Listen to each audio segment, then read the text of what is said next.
तीर्थंकर ऋषभदेव अंतिम कुलकर नाभिराज के पुत्र थे। उनकी माता मरु देवी थी। वे इक्ष्वाकु वंशी नाभिराज अयोध्या के इस एक लोकप्रिय राजा थे। तरुण होने पर नाभिराज ने ऋषभदेव का विवाह सुनंदा और सुमंगला से कर दिया। सुनंदा ने तेजस्वी पुत्र बाहुबली और पुत्री सुंदरी को जन्म दिया और सुमंगला ने भरत सहित एक भरत और 99 पुत्र और एक पुत्री ब्राह्मी पुत्री को जन्म दिया। समय आने पर ऋषभदेव ने भरत को अयोध्या का, बाहुबली को तक्षशिला का और शेष युवराजों को उनके योग्यता अनुसार राज्य सौंपकर संसार त्याग दिया और दीक्षा लेकर साधना में लीन हो गए। साधना काल में पाणिपात्री ऋषभदेव 1 वर्ष तक निराहार रहे, कुछ नहीं खाए 1 वर्ष तक। बाद में बाहुबली के पौत्र श्रेयांश कुमार ने इक्ष्वाकु देकर उनकी निराहार व्रति को तोड़ा। लगातार 1000 वर्ष तक तपस्या करने वाले मुनि ऋषभदेव ने अंत में केवल ज्ञान प्राप्त किया। धर्म देशना प्रारंभ की। धर्म देशना माने दीक्षा देने लग गया गुरु बड़ी का पे। प्रथम धर्म देशना भरत के पुत्र मारीची को दी। जिस मारीची का भी इतिहास दिखाऊंगा, आओ जैन धर्म को जाने। उसमें इस मारीची को ऋषभदेव ने पहला शिष्य बनाया था, जो इसका पोता था, भरत का पुत्र था। ऋषभदेव का पौत्र यानी पोता भरत के पुत्र मारीची को पहली धर्म देशना, प्रथम धर्म देशना भरत के पुत्र मारीची को दी, यानी पहला चेला बनाया उसने। और जो बाद में 24 में तीर्थंकर महावीर बने। बस यहाँ से इतना ही लेना था।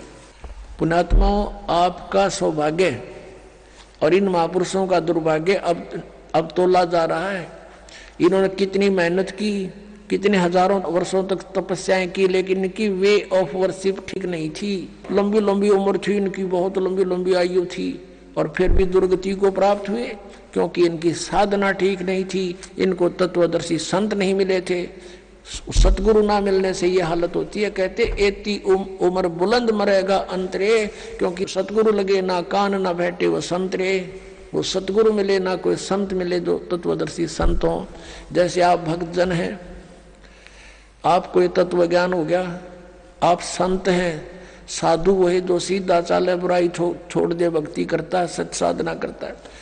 आपसे भी कोई संपर्क में आता है तो आप भी उसको ठीक रास्ता बताते हो और कहते हो सतगुरु से नाम लो। तो कहते हैं सतगुरु में लगे ना कान ना बैठे संतरे। ना कोई नो बताने वाला मिला कि ये साधना गलत है, तू ठीक साधना करना चाहता चलो गुरु जी के सतगुरु के पास चलो। लेकिन सभी अपने अपने उन नकली सतगुरुओं को भी असली मानकर अन्य को वहां जोड़ रहे हैं। वो पाप के भागी हो रहे हैं। अब फिर लाते हैं आपको आओ जैन धर्म को जाने, ये पुस्तक देखिएगा, आओ जैन धर्म को जाने। इसके लेखक हैं प्रवीण चंद्र जैन, M.A. शास्त्री। और ये कहां से प्रकाशित है? प्रकाशक हैं श्रीमती सुनीता जैन, जम्बूजी, बस्तनापुर, मेरठ से, उत्तर प्रदेश। अब यहां आते हैं हम 294 पृष्ठ पे शुरू करते हैं इसको, आओ जैन धर्म को जाने। श्री महावीर भगवान के जीवन का कथन कहां से प्रारंभ होता है? यानी मारीची के जन्म से भी पहले ये ऐसे ही चल रहा था, और उससे आगे का तो पता नहीं इनको, वहां तक का इनको ज्ञान है। पुरुरवा नामक भील की पर्याय से, पुरुरवा भील कौन था, उसने क्या किया? अब पुष्कलावती देश की पुंडरीकीणी नगरी में वह भीलों का राजा था। उसने सागर सेन मुनिराज से मधमास मधु का त्याग व्रत लिया था, जिसे जीवन पर्यंत पालन किया। फिर उससे कहाँ गया? वो स्वर्ग में चला गया। फिर कहाँ आया? पहले स्वर्ग के बाद महावीर भगवान का जीव किस पर्याय को प्राप्त हुआ? भरत चक्रवर्ती की रानी अनंतमती से मारीची नामक ज्येष्ठ पुत्र हुआ। यानी ऋषभदेव का पोता मारीची और भरत का पुत्र था। और यही मारीची वैदिक धर्म का प्रवर्तक और यही मारीची आगे चल के जैन धर्म में महावीर जैन हुआ। अब देखो, मारीची की पर्याय से महावीर भगवान का जीव किस पर्याय में गया? यानी मारीची ने प्रथम तीर्थंकर ऋषभ देव से उपदेश लिया था, उसके बाद इसकी दुर्गति हुई। आगे देखो, ब्रह्म स्वर्ग में देव हुआ, ब्रह्मलोक में, ब्रह्मलोक से ब्रह्म स्वर्ग से फिर कहा गया अयोध्या नगरी में कपिल ब्राह्मण की काली स्त्री से जटिल नामक पुत्र हुआ। और फिर वहां से कहा गया सौधर्म स्वर्ग में एक सागर आयु का देव हुआ। फिर स्वर्ग से कहा गया इसी भरत क्षेत्र में सूतिका नामक गांव में अग्निभूत ब्राह्मण के गौतम स्त्री से अग्नि से नामक पुत्र हुआ। फिर वहां से स्वर्ग में गया। फिर कहा आया भरत क्षेत्र के मंदिर नामक ग्राम में गौतम ब्राह्मण की कौश की पत्नी से अग्निमित्र नामक पुत्र हुआ। फिर वहां से कहा गया महेंद्र स्वर्ग में गया, महाइंद्र के स्वर्ग में। और महाइंद्र के स्वर्ग से कहा गया ये 295 पे मंदिर नगर में सालकाय ब्राह्मण की पत्नी से भारद्वाज नामक पुत्र हुआ। भारद्वाज से आगे कहा गया महेंद्र स्वर्ग में देव हुआ। फिर वहां से कहा गया इतर निगोद में एक सागर की आयु वाला निगोदिया जीव हुआ। निगोद से निकलकर महावीर भगवान का जीव कहा गया। अनेक को भाव अनेक शरीर धारण किए वो इस प्रकार हैं। अब ध्यान से सुनना पुण्यात्माओं, जरा सी भी बांग उतर जाएगी जिसकी, और फिर इसको देखेगा कलेजा मुंह का होगा आपका, और छोड़ दोगे ये गलत साधनाएं। 1000 आक वृक्ष के भाव, ओए होए 80,000 सीप के भाव, 20,000 नीम वृक्ष के भाव, 90,000 केली यानी केले वृक्ष के भाव, 3,000 बार चंदन वृक्ष के भाव यानी शरीर, और 5 करोड़ बार कनेर वृक्ष के भाव, 60,000 बार वैश्या के शरीर, ओए होए 60,000 बार, और 5 करोड़ बार शिकारी के भाव, 20 करोड़ बार हाथी, और 60 करोड़ बार गधा। ओए होए ये भगवान, कलेजा फट जाए इंसान का। और हम फिर भी साधना यही कर रहे हैं। 60 करोड़ बार गधे के भाव, 30 करोड़ बार कुत्ते के भाव, ओए होए 30 करोड़ बार कुत्ता। गधे का आपको सुनाया था एक का भाव बतेरा, और ये 30 करोड़ बार कुत्ता, 60 करोड़ बार गधा, और 60 करोड़ बार नपुंसक खुसरा, 20 करोड़ बार स्त्री के भाव, 90 लाख बार धोबी, 8 करोड़ बार घोड़ा, 20 करोड़ बार बिल्ली, ओए होए 60 लाख बार गर्भ में मरण, गर्भपात की मृत्यु, माए गलगोट का मेरा माँ के पेट में ही, 80 लाख बार देव पर्याय को प्राप्त किया। 80 लाख बार, ओनली 80 लाख बार तो देवता बना, और गधा बना 60 करोड़ बार, ओए होए 60 करोड़ बार गधा, 30 करोड़ बार कुत्ता। इस 80 लाख बार देवता बनने वाले ने एक गधे का जीवन बतेरा, सारे पर पानी फेरना, और यो 60 करोड़ बार गधा बना, और 30 करोड़ बार कुत्ता, और बाकी नरे। अपने आत्मा विचार करो, ऋषभ देव जी ने जो साधना की उसकी क्रियाएं कैसी थी? घोर तप किया 1000 वर्ष तक, और फिर प्रथम अपने पोते को नाम दिया, प्रथम शिष्य वही बनाया, और उस शिष्य की उस पोते की क्या दुर्गति हुई आपके समक्ष है। और आगे फिर यू नरक में गया। कहने का भावदास का यूं है कि जब तक सतगुरु नहीं मिलेंगे और आप साधना भी कर रहे हो, आपकी दुर्गति समाप्त नहीं हो सकती। गीता जी अध्याय नंबर 18 के श्लोक नंबर 62 में कहा कि अर्जुन तू सर्वभाव से उस परमेश्वर की शरण में जा, उसकी कृपा से तू परम शांति को और सनातन परम धाम को प्राप्त होगा। अपने विषय बताता चौथे अध्याय के 5वें श्लोक में, 9वें श्लोक में, दूसरे अध्याय के 12वें श्लोक में, 10वें अध्याय के दूसरे श्लोक में, अर्जुन तेरे और मेरे बहुत जन्म हो चुके, तू नहीं जानता मैं जानता हूँ। 8वें अध्याय के 5वें और 7वें श्लोक में कहा कि मेरी साधना करनी है तो मुझे प्राप्त होगा, जन्म मृत्यु बनी रहेगी, युद्ध भी करना पड़ेगा, शांति नहीं है। 8वें अध्याय के 8, 9, 10 में 3 श्लोकों में कहा कि उस परमात्मा की भक्ति करेगा तो उसको प्राप्त होगा।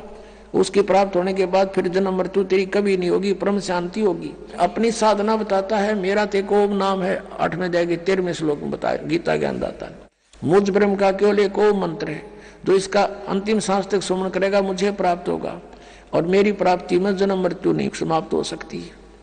84 लाख योनियां भोगनी पड़ेंगी और युद्ध भी करना ही पड़ेगा उस परमात्मा के पाने का। 17वें अध्याय के 23वें श्लोक में गीता जी में कहा कि ओम तत्सत इति निर्देश ब्रह्म त्रिविध समर्थ है। उस परमात्मा सच्चिदानंद घन ब्रह्म पूर्ण परमात्मा की भक्ति के 3 मंत्र के जाप का प्रावधान है, निर्देश है।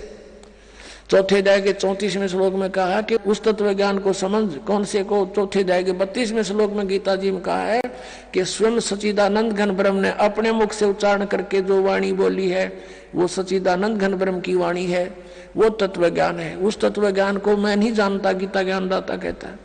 वो तत्वदर्शी संतों के पास जाकर समझ, वो बताओगा तुझे, और उसके बताए मार्ग अनुसार फिर उस परमेश्वर की शरण में जा, जिसकी कृपा से तू परम शांति को और सनातन परम धाम को प्राप्त होगा। अब यहाँ देखो, ओम नाम का ये ओम और आराम ये जाप करते हैं, इनकी यहीं तक बुद्धि सीमित है और इससे ये दुर्गतियां हैं।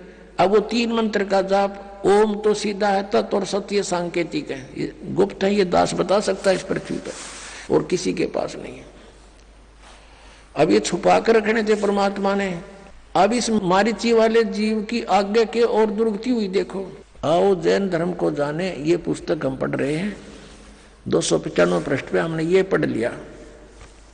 80 लाख बार देव पर्याय को प्राप्त हुआ और 60 करोड़ बार गधे के भाव को, 30 करोड़ बार कुत्ते को, 60 करोड़ बार नपुंसक, 20 करोड़ बार स्त्री, 20 करोड़ बार बिल्ली आदि। अब आगे क्या गया? कहते हैं उपरोक्त शरीरों को भोग कर प्राप्त करने के बाद श्री महावीर भगवान ने किस पर्याय को प्राप्त किया?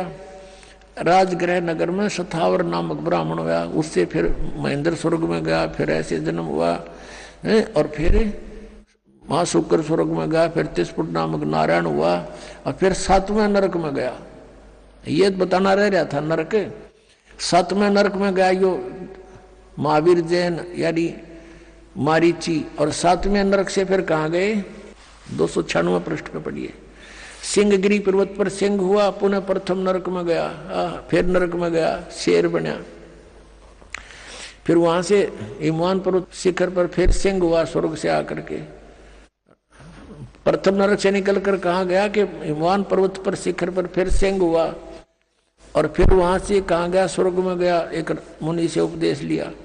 फिर कहाँ गया? यहाँ कंकोजल नामक पुत्र हुआ, फिर 7वें स्वर्ग में देव हुआ, फिर अयोध्या नगरी में राजा वज्रसेन की शीलवती रानी से हरसेन नामक पुत्र हुआ, फिर वहां से महाशुक्र स्वर्ग में देव हुआ, फिर दातकी खंड की पूर्वी विधेय पुष्कलावती देश की पुंडराकीणी नगरी में राजा सुमित्र रानी मनोरमा से प्रिय मित्र नामक चक्रवर्ती हुआ, फिर सहस्रार स्वर्ग में देव हुआ, और फिर कहाँ गया? सहस्रार स्वर्ग से महावीर भगवान का जीव किस पर्याय में गया? जम्बू द्वीप के छतरपुर नगर में नंदीवर्धन नामक राजा की वीरमती रानी से नंद नामक पुत्र हुआ, और फिर नंद का जीव आगे कहाँ गया? पुष्पोत्तर विमान में देव हुआ, और उसके बाद 24 में तीर्थ कर श्री महावीर भगवान हुआ। महावीर भगवान बना। पुष्पोत्तर विमान में देव हुआ, उसके बाद 24वां तीर्थ कर महावीर भगवान हुआ। श्री महावीर भगवान के जीव ने कितने पाखंड मत चलाए? 363 पाखंड मत चलाए। महावीर भगवान के जीव ने यानी महावीर के रूप में प्रकट होकर उसने 363 पाखंड मत चलाए हैं। अपने आत्माओं, इस दास का ये परोपकारी प्रयत्न है, इसको भी लोग निंदा करें, ये तो दूसरों के धर्मों की या गुरुओं की। अब देखो, दास ये बताना चाहता है कि जो साधना प्रथम तीर्थकर जैन धर्म का करते थे, ऋषभ देव जी करता था, और उससे मारीची को उपदेश मिला, और मारीची के उस उपदेश के बाद उसकी कितने दुख हुए उसके शरीर में। 60 करोड़ बार गधा, 30 करोड़ बार कुत्ता, और तो गिनती नहीं। पशु और पेड़ों पौधों के जीव भोगे। अब दास ये कहना चाहता है कि फिर महावीर भगवान होया 24वां तीर्थकर, अब उसने वो सब साधनाएं छोड़ दी जिससे कुछ लाभ तो हो गया, स्वर्ग में तो चला गया, कुछ समय के लिए राजा भी बन गया। उसने फिर 363 पाखंड मत चला दिए, उनसे तो कुछ भी राहत नहीं मिलनी, सीधा नरक मिलेगा। ये दास ये कहना चाहता है ये साधनाएं गलत है। और वर्तमान के जितने भी जैनी हैं वो महावीर जैन के द्वारा पाखंड मत चलाएंगे, उनके अनुसार साधना कर रहे हैं। तो दास ये कहना चाहता है वो क्रियाएं छोड़ो और सच साधनाएं करो। इतना सा दास का प्रयत्न और परमार्थी वचन है। अब इसको परमात्मा कहते समझा है तो सिर धर पाऊं और भौर नहीं रहे सादा। अब जैसे अब प्रसंग चल रहा था कि फिर पीछे तू पशुआ कीजिए गद्दा बैल बनाई, ये 56 भोग का मन बोरे कुरुड़ी चरने जाई। ओए होए कि आज तू नहीं मान रहे हो, फिर मनुष्य जीवन छूटने के बाद यह दुर्गति डेफिनेट है आपकी। इन साधनाओं से ना साधना करते उनकी भी, उनको स्वर्ग नहीं मिलेगा, गधे कुत्ते नौका न्यू बनेगा। इनको थोड़ा दिन स्वर्ग मिल गया फिर गधा बन गया, बताओ स्वर्ग ने के चाटे हुआ, फिर वीरान माटी, फिर दुर्गति। अब परमात्मा कहते हैं जय सतगुरु की संगत करते तेरे सकल कर्म कट जाई, अमरपुरी पर आसन होते जहां धूप ना छाई। जय सतगुरु की संगत करते यानी परम संत की, सतगुरु की अगर आपको शरण मिल जाती है सब झंझट मिट जाता। ना गधा बनना, ना हमने स्वर्ग में जाना, हमने सतलोक में चले जाते। कहते अमरपुरी पर आसन होते। आज आप अमरपुर में सतलोक में बैठे होते जहां कोई कष्ट नहीं आप पर। पुण्यात्माओं मृत्यु तो आपकी होगी, इसको तो कोई मानो चाहे मत मानो, तो डेफिनेट है, सब मानते हैं होगी, मृत्यु होगी। और जब जाते समय आपकी आस्था यहाँ किसी भी संपत्ति या परिवार में रहेगी तो उल्टा जन्म यही होगा आपका, जहां आशा तहां बासा हुई। मन कर्म वचन सुमरियो सोई। तो आप जी ने अपना यहां से पीछा छुटाने के लिए हृदय में एक दृढ़ निश्चय करना है कि यहां तो फिर जन्म हो गया, फिर दुर्गति, फिर जन्म हो गया, फिर ये प्रोसीजर। अब इस जीवन में देख रहे हो आप, किसी का बेटा मर गया, किसी की बेटी मर गई, किसी को कोई घाटा, किसी की टांग कट गई, किसी की आंख फूट गई, ये दुर्गति। और फिर अगला जन्म मनुष्य का भी हो गया तो फिर यही प्रोसीजर, फिर जन्म हो गया, फिर यही प्रोसीजर। ये क्या तो हुआ। तो आप जी अपना इस जीवन को परमात्मा की ओट में, शरण में सत भक्ति करके पूरा करो। चलते समय सपने में भी ना सोचो कि मेरा यहाँ फलाना धन रह गया, वो बैंक बैलेंस रह गया, उस पुत्र का क्या होगा, पुत्री का क्या होगा। अगर ये ऐसा मन में आ गया फिर वापस आओगे तो आपकी मृत्यु तो होगी होगी। और जन्म भी आपको चाहिए तो सतलोक में होगा, और वहां फिर ऐसे ही परिवार बनेगा जैसा यहां बन गया। ये तो अस्थायी है, बिल्कुल अस्थायी। किसी का समय निश्चित निकल चला जाए हमें छोड़कर, टक्कर मारते रहो फिर नहीं मिलेगा। तो हमने अपने मन को, अपनी आत्मा को, अपने मन को ऐसे दृढ़ करना है कि दोबारा जन्म यहां नहीं लेना। इस तरह की घटनाओं को देख के आपके मन में यहां से एक गलानी पैदा हो जाएगी। और जब तक यह गलानी नहीं होती, ठीक है भक्ति कर रहे हो फल मिलेगा, जितनी भी भक्ति कर रहे हो आपको फल तो मिलेगा ही मिलेगा, लेकिन ये मिलेगा यहीं पर। तो इस गलानी के होने के लिए समय लगेगा, भक्ति भी बढ़ेगी या ज्ञान की भी जड़ आपके हृदय में जमा होंगी, और फिर यहाँ की पुनर्जन्म की आपके मन सपने में भी नहीं आओगी, तब आप सतलोक जा सकोगे। और जब तक हम सतलोक नहीं जाएंगे तो तब तक शांति नहीं। जन्म मृत्यु जब तक है, ये दुर्गति, जैसे आपने महावीर जैन और ये मारीची वाले जीव की देखी, ये कोई जीवन है 80 लाख बार तक केवल देवता बन गया, हर 60 करोड़ बार गधा, 30 करोड़ बार कुत्ता।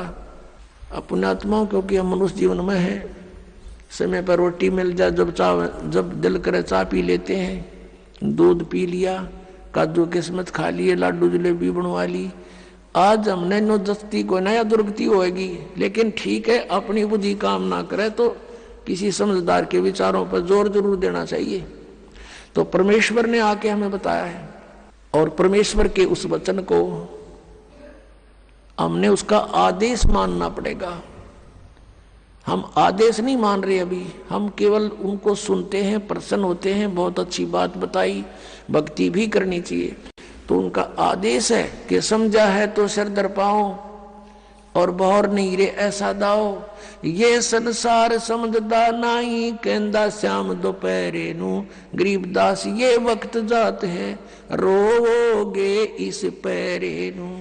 अब क्या बताते हैं कि ये संसार समझदा नहीं कहंदा श्याम दोपहरे नू, जैसे किसी ने शराब पी रखी है और धूप में पड़ा, जून के महीने में, यहाँ हरियाणा, राजस्थान, उत्तर प्रदेश, मध्य प्रदेश में, पंजाब में, कहीं पर भी, और उसको कोई कहे कि उठ ले चल, तेरी देख पसीने आए हैं, आपके रेत लगा है, मुंह में झाग आए हैं, उठाओ तुझे छाया में बिठाता हूं, और वो कहता है जोड़ दे मौज हो रही है। अब उसने वो मौज दिखाई दे नशे में और बुरा हाल हो रहा है उसका। तो पुण्यात्माओं, इतने नशा हमारे झूठे सुख का, हम इतने दुखी हैं और फिर भी नोके मौज हो रही है। ये संसार समझदा नहीं कहंदा श्याम दोपहरे नू। कोर्ट में दो रिश्तेदार मिलते हैं और वहां कहते हैं क्या हाल है, मौज हो रही है। कोर्ट में और मौज का कौन सा मेल, दोनों दुखी, और फिर भी नोके मौज हो रही है।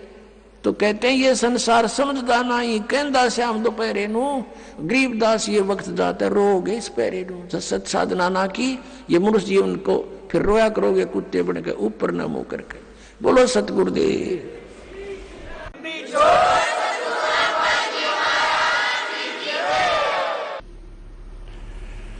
कबीर परमात्मा ये हमारे मालिक हैं, हमारे पिता हैं, ये कुल के मालिक हैं, सर्व ब्रह्मांडों के स्वामी हैं, सबके कंट्रोलर हैं। यही परमात्मा सत्पुरुष, अलख पुरुष, अगम पुरुष और अनामी पुरुष अन्य रूप धारण करके स्वयं ही विद्यमान रहते हैं। वही परमात्मा यहाँ तीनों लोकों में प्रवेश करके सबका धारण पोषण वही परमेश्वर करते हैं। हम काल के लोक में रह रहे हैं और यहाँ काल का लोक है तो शांति नहीं रह सकती प्राणी को। यहाँ कोई भी प्राणी सुखी नहीं है। हम दूर के ढोल सुहावने लगते हैं, हम दूसरों को सुखी मान लेते हैं, जिसके पास एक कार हो, कोठी हो, अच्छी पोस्ट हो, थोड़ा सा धन हो। ये सुख नहीं है, क्योंकि हमने सुख देखा ही नहीं है। 21 ब्रह्मांड में आग लगी है और कृत्रिम बाजी सभी ठगी है। परमेश्वर कबीर देव जी ने स्वयं आकर के बताया है कि 21 ब्रह्मांड में कोई प्राणी सुखी हमने तो देखा नहीं, और तुमने कोई मिल जाए तो मुझे उसकी वार्ता करा दियो। तो पुण्यात्माओं, जो सुख सथल है उसको हम भूल गए, हमारे याद भी नहीं है। हमारी माइंड की नीडल, हमारे दिमाग की सुई स्वर्ग के ऊपर सेट हो गई थी कि स्वर्ग जाएंगे, स्वर्ग जाएंगे, स्वर्गवासी हो गया। अब परमात्मा ने आके बताया कि ये स्वर्ग तो कुछ भी नहीं है। स्वर्ग का अर्थ सुख में सथल होता है, और कहते हैं वहां स्वर्ग में वो सुख नहीं है जो आत्मा को चाहिए। वहां तो मन की बकवाद अत्यधिक है, नाच गाने हैं और बाकी खाने पीने की सुविधाएं सारी हैं, सुंदर शरीर है वहां देवों का, स्त्री और पुरुषों का, और सब बकवादें ज्यों की तो ईर्षा, राग, द्वेष, बकवाद ये सब भरी पड़ी है। स्वर्ग के देवताओं के राजा का थोड़ा सा इतिहास सुना दें तो पता लग जाएगा कि उनके अंदर भी पांचों विकार सड़ रहे हैं। स्वर्ग का राजा इंद्र है, उसके गुरु थे गौतम जी, ऋषि गौतम, और गौतम ऋषि की पत्नी अहिला अपने गुरु की पत्नी के ऊपर वो इंद्र स्वर्ग का राजा आसक्त हो गया और यहां तक बकवाद कर ली उसने। गौतम ऋषि सुबह सुबह स्नान करने जाया करते थे। उस समय अलार्म का कार्य मुर्गा करता था। तो उस इंद्र ने अपना एक देव, क्योंकि वहां राजा है देवताओं का इंद्र, उसके हुक्म में सभी कार्य करते हैं, एक शुक्ल नाम के देवता को कहा कि तू मुर्गा बनकर वक्त से बोल पड़ना। उसने ऐसा ही कर दिया। इंद्र वक्त से उठकर नहाने के लिए चल पड़ा। पीछे से गौतम ऋषि का रूप बनाकर वो अहिला के पास पहुंच गया। अपने आत्माओं, अब ज्यादा कथा सुनाने की आवश्यकता नहीं यहाँ की। उसको हम स्वर्ग कहते हैं, स्वर्ग के राजा का ये कैरेक्टर है, तो अन्य देवताओं का कैसा होगा। अब इसमें समझदार को संकेत बतेरा। अब परमात्मा ने आके बताया, भाई यहाँ पर आप जहां रह रहे हो ये ठीक स्थान नहीं है, यहां से तुम निकलने की चेष्टा करो। और निकलने के लिए तरीका बताया उन्होंने कि सबसे पहले गुरु हो, और गुरु भी पूरा हो, परमात्मा का कृपा पात्र हो, सत्पुरुष को पूरी तरह से वो जान चुका हो, तत्वदर्शी संत हो। तो पुण्यात्मा, पिछला जो परमात्मा का की लीलाएं हम पढ़ते आए हैं, जैसा उनको जाना है, समझा है, वो स्वयं ही आकर के एक तत्वदर्शी संत की भूमिका किया करते हैं, और स्वयं ही वो एक संत होते हैं, स्वयं ही एक दास का रोल करते हैं। हमारे लिए उदाहरण छोड़ देते हैं कि आपने यदि भक्ति करनी है, संसार की मान बढ़ाई को नहीं देखना। सर्व ब्रह्मांडों के मालिक होते हुए, सबके दाता होते हुए, एक छोटी सी झोंपड़ी में पूरा जीवन एक जनसाधारण की तरह व्यतीत करके चले गए। वो परमात्मा थे, हमारे लिए ये सब लीला करके गए थे कि तुम अपना 90% समय इन संसार की कुरीतियों के कारण, संसारिक रीतियों के आधार से तुम व्यर्थ करते हो। जैसे मकान बनाने की होड़ स्पर्धा लगी हुई है, या फिर विवाह शादी के अंदर बहुत ज्यादा खर्च करते हो। जिसके पास पैसा है वो तो खर्च कर देता है, लेकिन निर्धन व्यक्ति फिर देखम देखा वो कर्जवान होता है। उस तरह की क्रियाएं उसने भी करनी पड़ती हैं, और फिर वो परेशान रहता है। पैसे वाले व्यक्ति विश्व में 1% भी नहीं होते, और वो सब रीतियां बिगाड़ देते हैं। आप देखते हो ये मीडिया में, टेलीविजन और फिल्मों वाले कितनी बकवाद के ढंग से विवाह शादियों का प्रदर्शन करते हैं, जिसको देखम देखा समाज में भी वही बिजली गिरती जा रही है। तो हमने इस परमात्मा को पाने के लिए उनका प्रत्येक आदेश मानना पड़ेगा। उनके द्वारा दिए गई जो गाइडलाइन है, निर्देश है, उनकी पालना करनी पड़ेगी, तभी हम सतलोक जा सकते हैं। अब वो सतलोक कैसा है? शंखों लहर मेर की उपजे, कह नहीं जा कोई, दास गरीब अचल अविनाशी, सुख का सागर सोई। शंखों लहर मेहर की उपजे और कहर नहीं जा कोई,